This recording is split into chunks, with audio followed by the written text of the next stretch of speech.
اللہ وبرکاتہ۔ پیارے بچوں، ہماری کہانی چل رہی ہے حضرت نوح علیہ السلام، اور اس کے 8 حصے ہم سن چکے ہیں۔ آج ہے اس کا حصہ نمبر 9۔ پیارے بچوں، کشتی تیار ہو گئی۔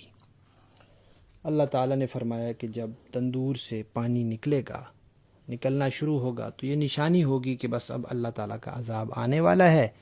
آپ نے سب ایمان والوں کو، سب مسلمانوں کو کشتی میں بٹھا لینا ہے، جانوروں کو بھی، کچھ پرندوں کو بھی، ایک ایک جوڑا سب کا بٹھا لینا ہے تاکہ جانور دنیا سے ختم نہ ہو جائیں۔ پیارے بچوں، نوح علیہ السلام کے 5 بیٹوں کا تذکرہ ملتا ہے کتابوں میں۔ 4 تو زیادہ مشہور ہیں لیکن 5 کا تذکرہ ملتا ہے۔ ایک بیٹا جس کا نام کتابوں میں عابر لکھا ہے، وہ تو نوح علیہ السلام کی زندگی میں فوت ہو گیا تھا۔ باقی رہ گئے 4۔ ان 4 کے نام تھے حام، سام، یافث اور یام۔ یہ جو یام تھا نا، اس کو کنعان بھی کہتے تھے۔ تو 3 بیٹے نوح علیہ السلام کے وہ مسلمان ہو گئے تھے، 4تھا بیٹا مسلمان نہیں ہوا۔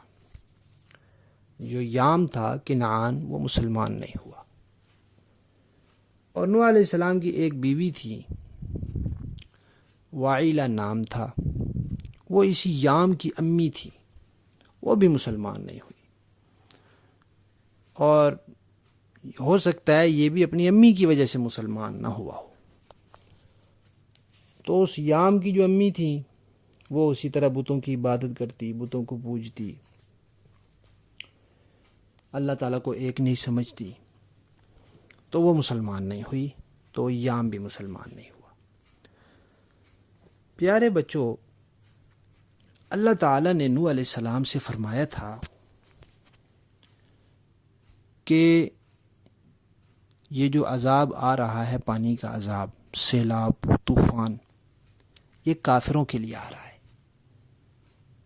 مسلمان بچ جائیں گے، کافر سارے ڈوب جائیں گے۔ لہذا آپ نے کسی بھی کافر کو کشتی میں نہیں بٹھانا۔ آپ نے بیٹھنا ہے، اپنے گھر والوں کو بٹھانا ہے، دوسرے مسلمانوں کو بٹھانا ہے۔ جو مسلمان ہے اس کو آپ نے بٹھا لینا ہے، جو مسلمان نہیں ہے اس کو نہیں بٹھانا۔ ایک تو اللہ تعالیٰ نے یہ بات فرمائی۔ دوسری بات اللہ تعالیٰ نے نوح علیہ السلام سے یہ فرمائی کہ آپ نے کسی کافر کے بارے میں سفارش نہیں کرنی کہ یا اللہ اس کو بھی کشتی میں بٹھانے کی اجازت دے دیں،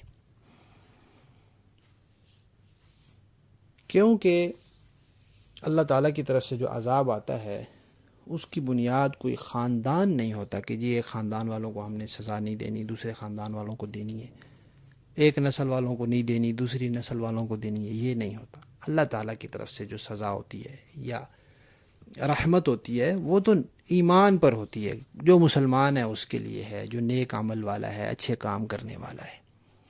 تو یہ 2 باتیں اللہ تعالیٰ نے نوح علیہ السلام کو فرمائیں کہ آپ نے کسی کافر کو کشتی میں نہیں بٹھانا، اور آپ نے کسی کافر کی ہم سے سفارش نہیں کرنی۔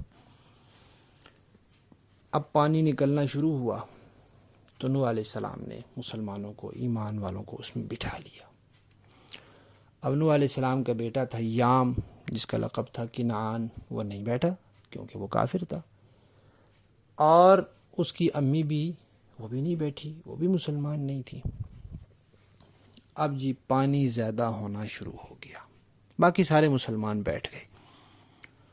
پانی زیادہ ہونا شروع ہوا، نیچے زمین سے بھی پانی نکل رہا تھا، اوپر سے بارش کے ذریعے بھی پانی برس رہا تھا، تو پانی بڑھنا شروع ہو گیا۔ پھر کیا ہوا؟ پھر انشاءاللہ ہم کہانی کے اگلے حصے میں سنیں گے۔ ہماری کہانی حضرت نوح علیہ السلام کا حصہ نمبر 9 ختم۔